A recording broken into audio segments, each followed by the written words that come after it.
Om Namo Bhagavate Vasudevaya. Hare Krishna, dear devotees. Want to seek the blessings of Radha Madhava, Radha Shyam Sundar, Krishna Balaram, Bal Gopal, and Singha Bhagavan, Jagannath Baladesh Shishi Gornitai, Tulsi Mani, Haridas Thakur, Guru Parampara, Srila Prabhupada, Guru Maharaj, and the assembled devotees. So, 10th Canto, chapter 33, and this is all about the Rasa Leela. This chapter describes Lord Shri Krishna's Rasa dance which he enjoyed with his beloved girlfriends in the forest along the river Yamuna. The Supreme Personality of Godhead, Sri Krishna, is most expert in the knowledge of transcendental moods. When the cowherd girls heard Sri Krishna speak these most charming words, they forgot their distress caused by separation from him. Touching his transcendental limbs, they felt all their desires fulfilled. In the company of the gopis who were rightly bound to him by the ropes of affection and totally dedicated to his service, the Lord expanded himself into numerous forms. So, this is an example of how we can understand that this is the Supreme Lord. This is not an ordinary person who is having an ordinary um, affair with some women. He can expand himself into unlimited forms and be with every single person as he wants, according to their desires. Even after Lord Krishna manifested himself in numerous forms, each gopi thought he was standing next to her alone. This is the magnificent nature of the Lord. When you reciprocate with the Lord, he reciprocates with you, one to one. The demigods and their wives were overwhelmed with eagerness to witness the Rasa dance, and they soon crowded the sky with their hundreds of celestial airplanes. The gopis became intoxicated with their enthusiasm to enjoy the Rasa dance, and thus they began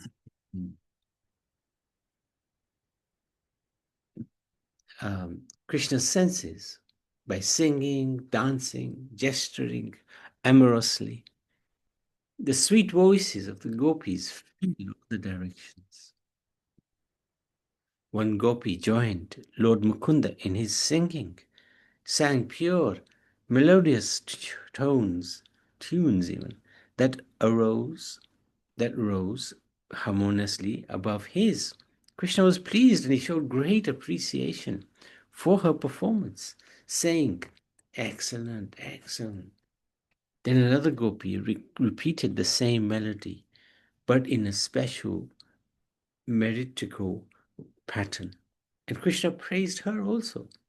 When one gopi grew tired from the ras dance, she turned to Krishna, standing at her side, holding a baton, and grasped his shoulder with her arm.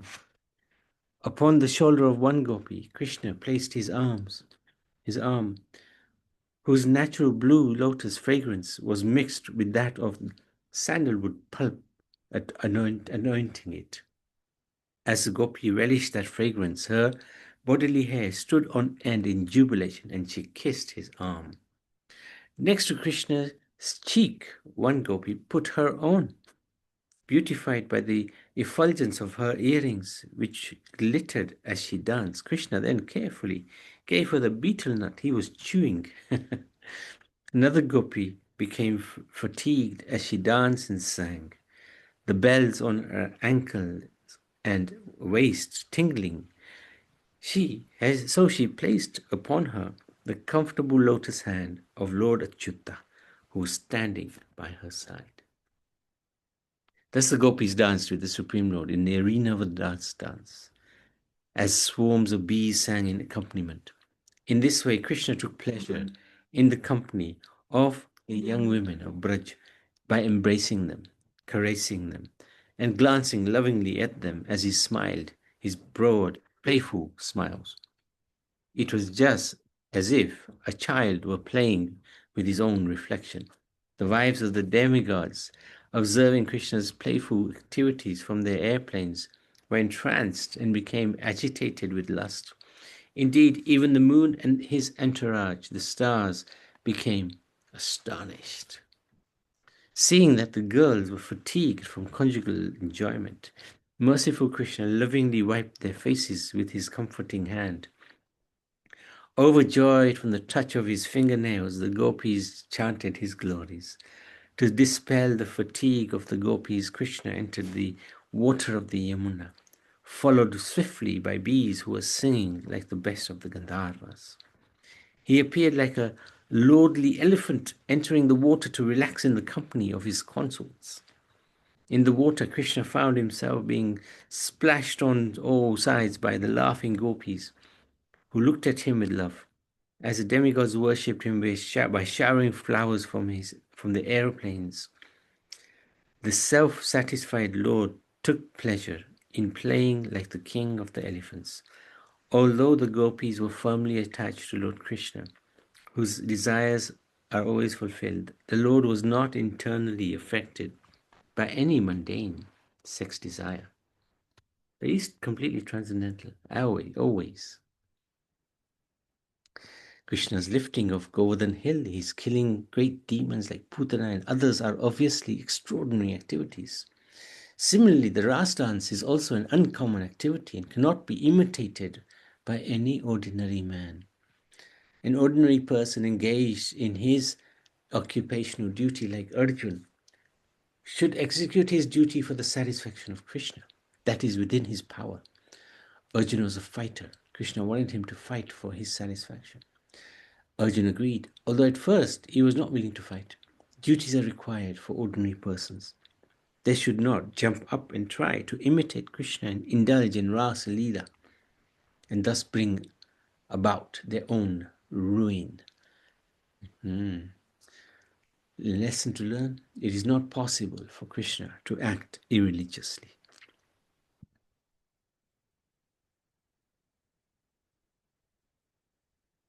Okay, so Maharaj Parikshit, he questions the morality of Krishna.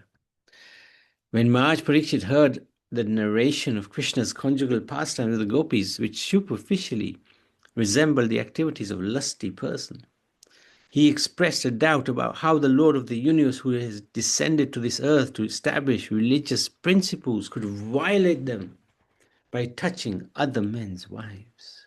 Whoa, nice question. Very important to understand this. Sukadeva Goswami replies that the status of powerful controllers is not harmed by any apparent audacious transgression of morality we see in them, for they are just like fire, which devour everything fed into it and remain unpolluted. So he can do whatever he wants. He's a supreme Lord. Nothing can impact him. But one who is not a great controller should never imitate this behavior, or he will simply be destroying himself.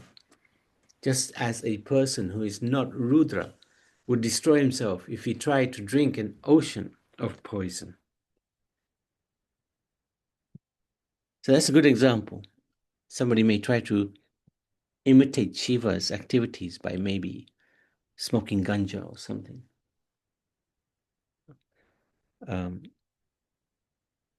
But then can they drink the poison that he drank when they were churning the ocean?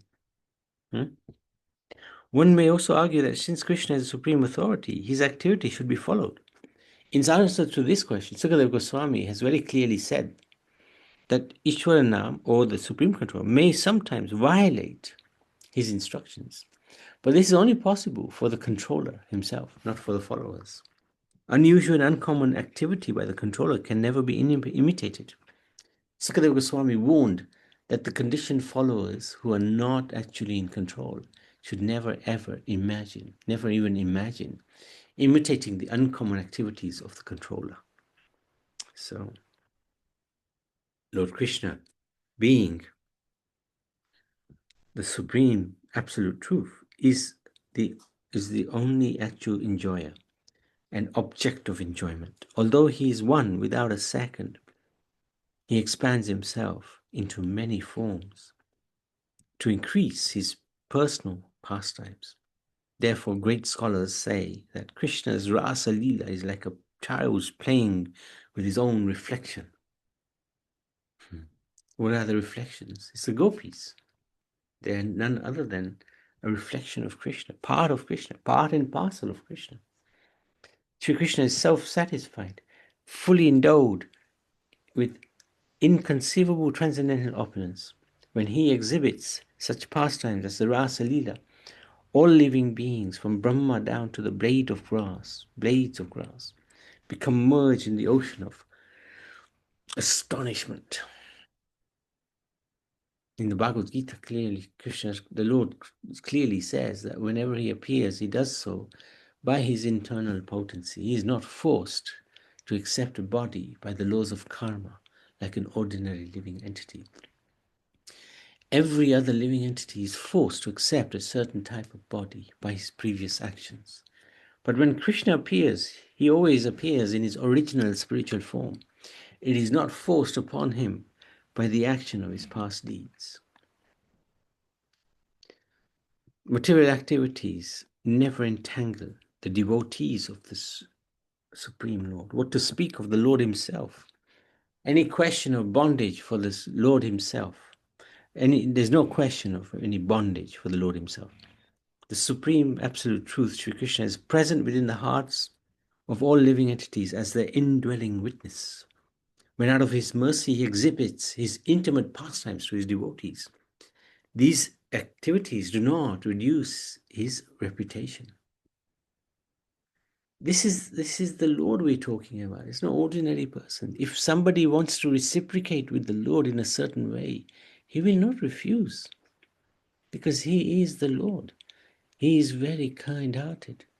He will always reciprocate with his devotees, no matter what the cost is of that reciprocation. Even he may be called a liar or a debauchee or whatever.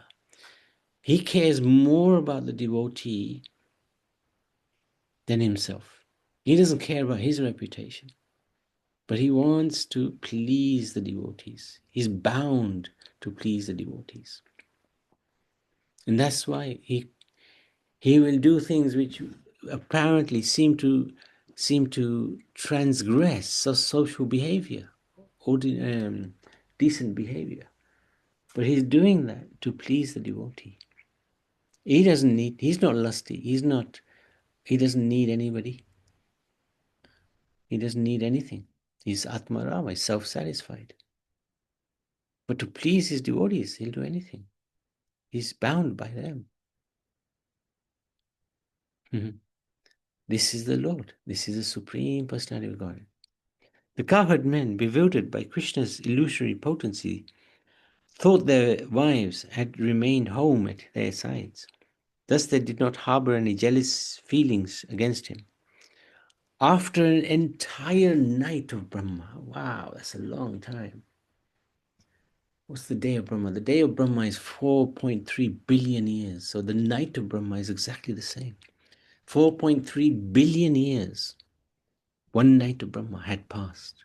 So Krishna had expanded time, which is so hard for us to actually understand.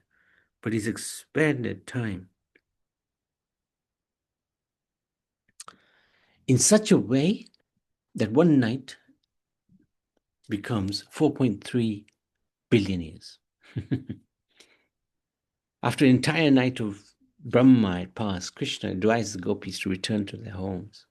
Although they did not wish to do so, the Lord's beloved consorts complied with his command. Any living being who hears of the spontaneous loving attraction the gopis felt for Lord Krishna will have his desires for material sense gratification destroyed at the root and will develop his natural propensity for serving the Supreme Lord, the spiritual master, and the Lord's devotees.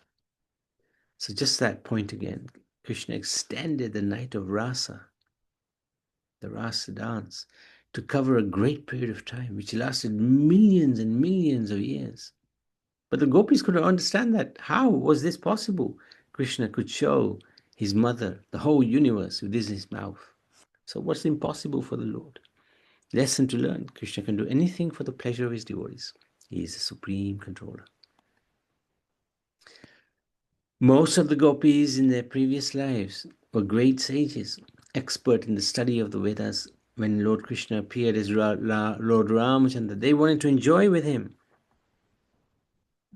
When he was in the forest, the sages came and said, "We want to have conjugal pastime." But at that time, Lord Ramachandra said, I've taken the vow of one wife. But when I come as Krishna, I will fulfill your desires. Lord Ramachandra gave them the benediction that their desire would be fulfilled when he would appear as Krishna. Therefore, the desire of the gopis to enjoy the appearance of Lord Krishna was lovingly cherished. I wanted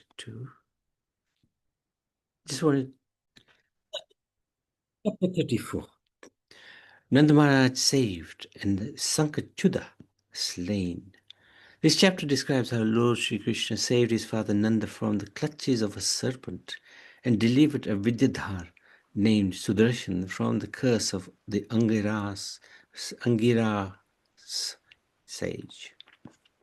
So, one day, Nand Maharaj and the other cowherd men placed their family members on the bullock carts and went to Ambikavan forest to worship Shiva. So, Lord Shiva is a wonderful devotee of the Lord, worthy of worship. He's the greatest Vaishnav. He's also a Gun avatar. He's also one of the avatars of Krishna.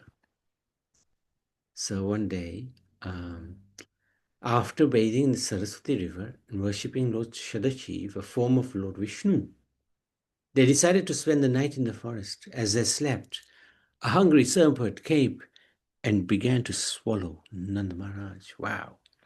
Terrified, Nand cried out in distress, "Oh Krishna, oh my son, please save this surrendered soul." The cowherd man immediately awoke and began beating the serpent with wooden torches, but the serpent would not release Nanda. Then Krishna came, touched the serpent with his lotus feet. The serpent was immediately freed from his reptilian body and appeared in his original form as a demigod. Krishna asked about his identity, and the serpent replied, "I am the well-known Vidyadhara named Sudarshan. I was very opulent and beautiful. Once I saw some homely sages of the lineage of Angira Muni. Proud of my beauty, I ridiculed them. Because of my sin, they made me assume this lowly form." Mm. Prabhu, sorry, Yes.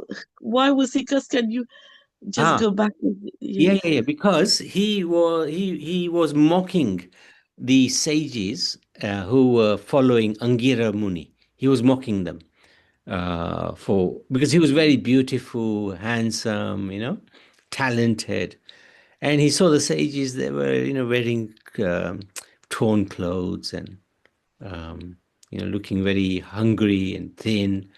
So he was just mocking them. Look at you guys. So that mocking drew the curse from these sages that, okay, you think we are low compared to you? You are going to take the form of a snake. That's what they cursed him. Is that okay? Yeah, Jamali. Yes. Was it Angi? Who was laughing No, at no, them? Angi? it was the disciples of Angira Maharaj.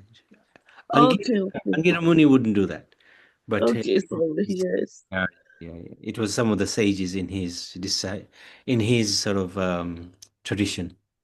Yeah. Yeah. No, he Thank he you, Prabhu. he would Yeah. do. So we've read that. Oh, he said he had been cursed by Angira Muni. Probably because they were um, the sages of Angira Muni were being ridiculed. So Angira Muni must have cursed Vidyadhara to gain this feature of a snake. As soon as Krishna touches somebody, or the lesson to learn, as soon as Krishna touches somebody, they become purified. So this is what happened. Krishna touched the snake, and immediately the snake turned into this incredible devata, Vidyadhara, and Mandan Maharaj was saved. The demigod said that the merciful sages cursed him for his own benefit, since now he had been touched by the foot of the supreme spiritual master of all the worlds, and have thus been relieved of all inauspicious. Then he offered his homage at the lotus feet of Sri Krishna, and on the Lord's order returned to his own abode. The inhabitants of Vraja were astonished to see the mighty power of Sri Krishna. They then completed the worship of Lord Shiva and returned to Braj. So even after, this is so incredible, even after Krishna exhibited that wonderful pastime, they continued to worship Shiva. They completed the worship of Shiva and then they returned to Braj. So see how important Shiva is. Once during the Dola Purnima festival, Lord Govind and Lord Balaram were performing pastimes in the forest at night with the gopis of Braj. Krishna and Balaram sang, producing the entire range of musical sounds simultaneously. Their singing brought happiness to the ears and minds of all living entities, living beings. The gopis became stunned when they heard the singing. Wow, can we imagine what this singing must be like? Extraordinary. Gopis of Vrindavan were so attached to Krishna that they were not satisfied simply with the Ras dance at night. They wanted to associate with him and enjoy his company during the daytime as also. When Krishna went to the forest with his cowherd boyfriends and cows, the gopis did not physically take part, but their hearts went with them. Then the gopis used to discuss Krishna amongst themselves, and their talks were as follows. My dear friends, one gopi said, do you know that when Krishna lies on the ground, he rests on his left elbow, and his head rests on his left hand? He moves his attractive eyebrows while playing his flute with his delicate fingers, and the sound he produces creates such a wonderful atmosphere. They are constantly focused on Krishna. When he's with them, when he's without them, doesn't matter. They're always just remembering Krishna. This is the pure devotees. So we're back into the forest.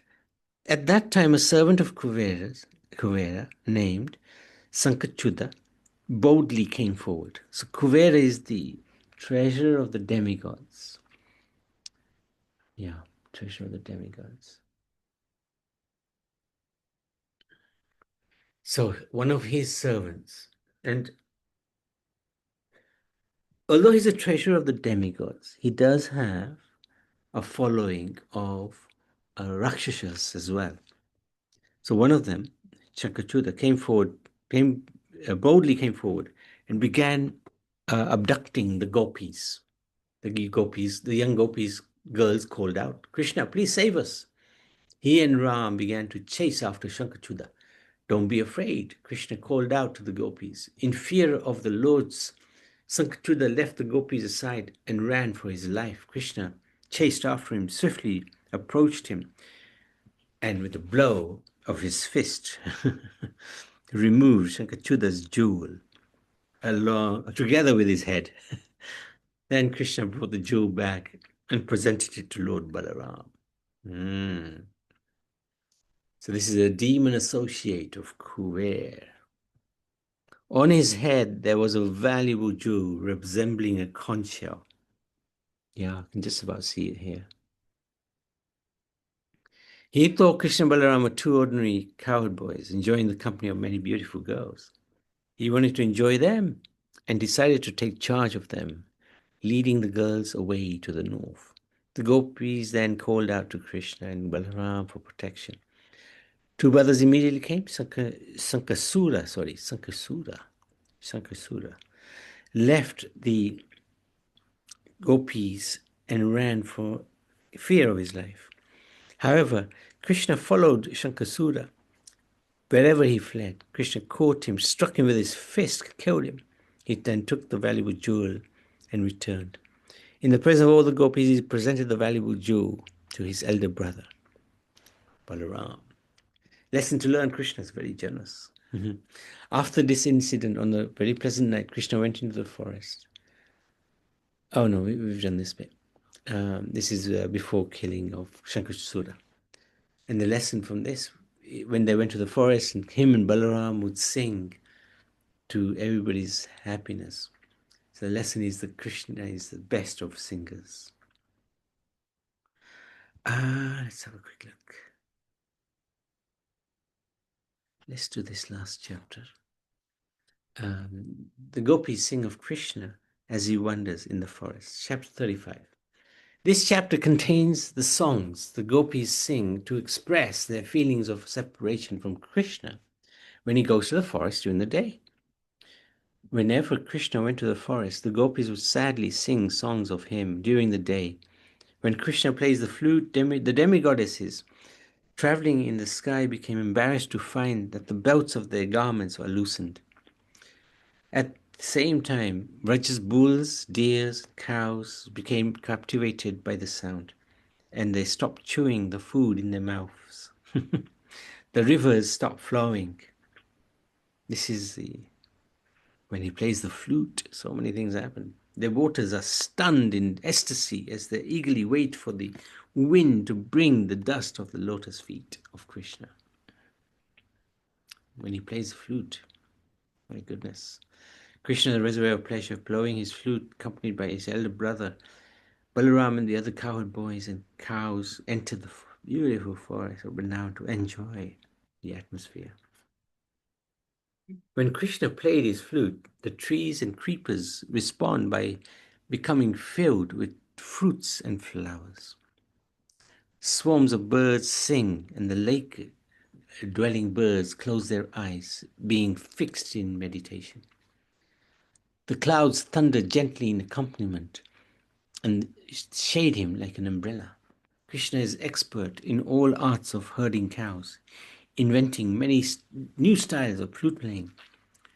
When he takes his flute to his bimba red lips and sends forth the tones of the harmonic scale in variegated melodies, Brahma, Shiva, Indra, and the other chief demigods become confused by hearing that sound, and thus they offer obeisance. Must be such a divine sound, which is so mesmerizing. Even the great demigods get caught up in that mood.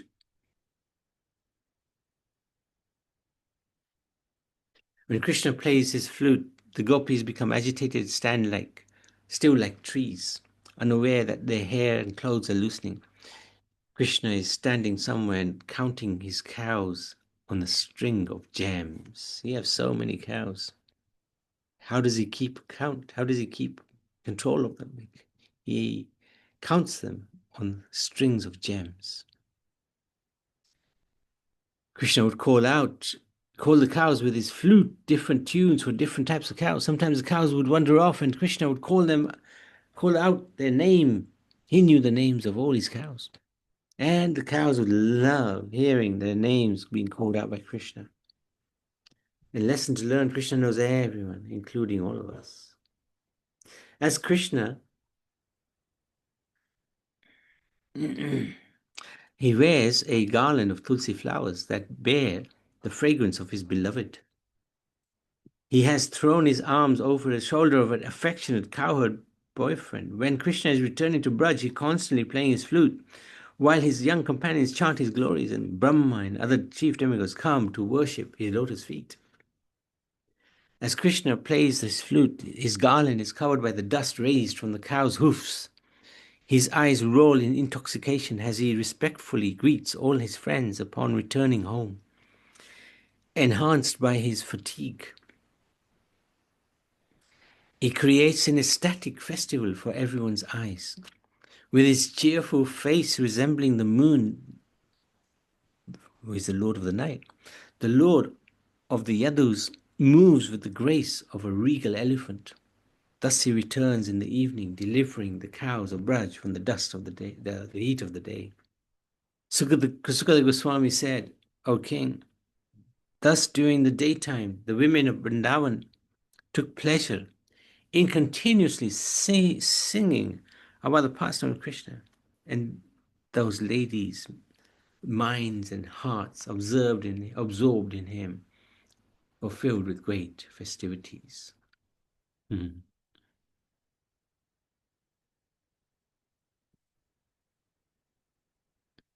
When Krishna, Balaram, and their friends enter the village of Vrindavan, so they're entering now, they play their flutes, and the boys praise their uncommon activities in the forest. Their faces are decorated with tilak and smeared with the dust raised by the cows. Krishna's head was decorated with a peacock feather. Both he and Balaram played their flutes, and the young gopis were joyous to see Krishna returning home. All the gopis of Vrindavan remained very morose on the account of Krishna's absence. All day they were thinking of Krishna in the forest or of him herding cows in the pastures. When they saw Krishna returning, all their anxieties were immediately relieved, and they began to look at their face, like at his face, the way drones hover over the honey of the lotus flower. When Krishna enters the village, the young gopis smiled and laughed. Krishna, while playing the flute, enjoyed the beautiful smiling faces of the gopis. Phew, extraordinary, truly extraordinary. So, I want to stop there. Any questions, any comments, please? Yes. Prabhu, what? Sorry, I just have one question. Oh, You know that demon, was it Sankachura? Sura. He was a he was a servant of Ah, uh K- sorry, Lord of the Kuver. demigod Yes, Kuvel. yes. So why was he a demon then? Right. That's a good question. See, some of these demigods, they actually have, they actually are, they can be part of a demoniac family. Like Kuver is the half brother of Ravan, right? Ravan is a demon, but Kuver is a demigod. It's their behavior, their consciousness is that of a demigod. Um, but they can be uh, born in demon families, potentially. And therefore, they sometimes have demon friends or followers, as does Varun. Same. Varun has the same, he also has connections with, if you like, the underworld. He's Lord of the Water. And there are many demons that are quite close to him as well. Why? This is part of the richness of Sanatana Dharma, if you like.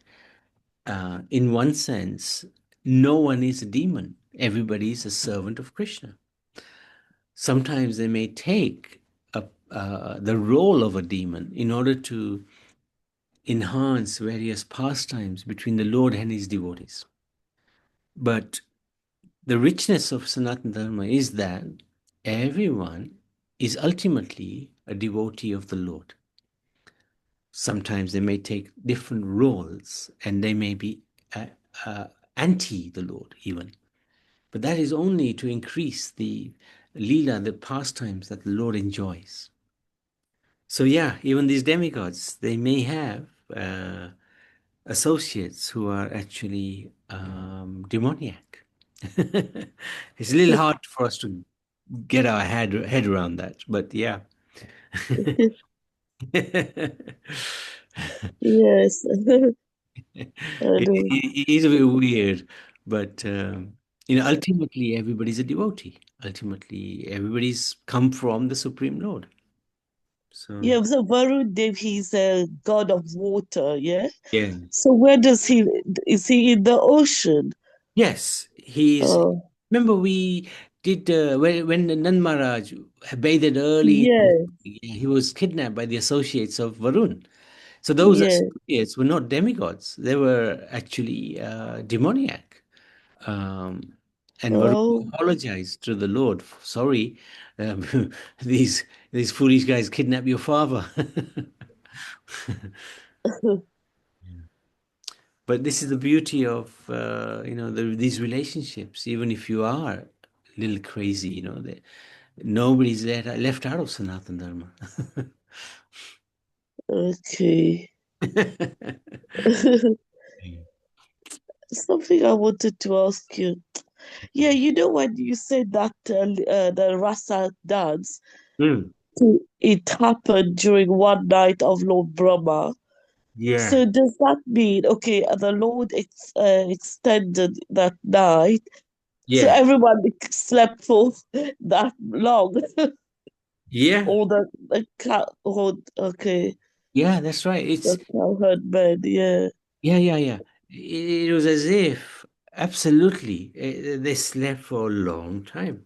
Um, that time, that window of time expanded unlimitedly. It's billions of years. It's just Wow. yeah, This is something we can't understand, is it? We understand. can't, Yeah, yeah, the Lord part, we cannot understand. yeah, that's right. It's a very Very difficult, understand. But yeah. God is in charge of time. This is the thing about time. In this material world, time is linear and it destroys everything.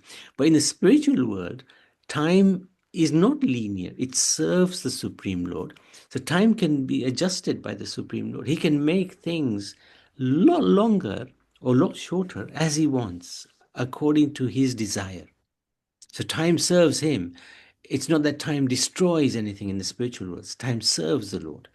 Here, time destroys everything because it moves in a linear fashion. So, you can't go back in time. But in the spiritual world, you can go back in time. Um, it's something that the Lord is in full control of. Whereas here, He doesn't allow time to go. You can't go back in time. He doesn't allow it.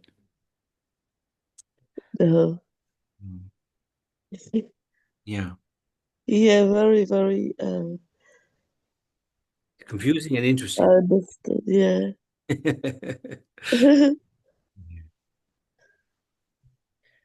It's one of those Thank things. you for, Yeah, no, yeah, it's one of those things we just have to, um, accept accepting the weight, accept it yeah, with faith, and in due course of time, that realization hopefully will come, and these questions we don't let go of, and it is something that you can ask others as well.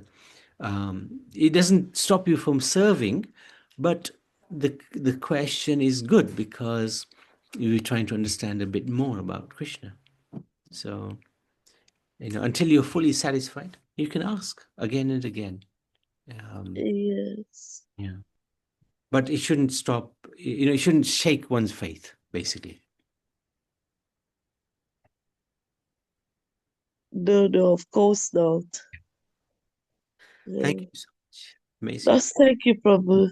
Jamalini. Very nice. Appreciate your Thank question. you, Thank thank you. you. Srimad Bhagavatam ki jai. Shri Krishna Chandra Bhagavan ki jai.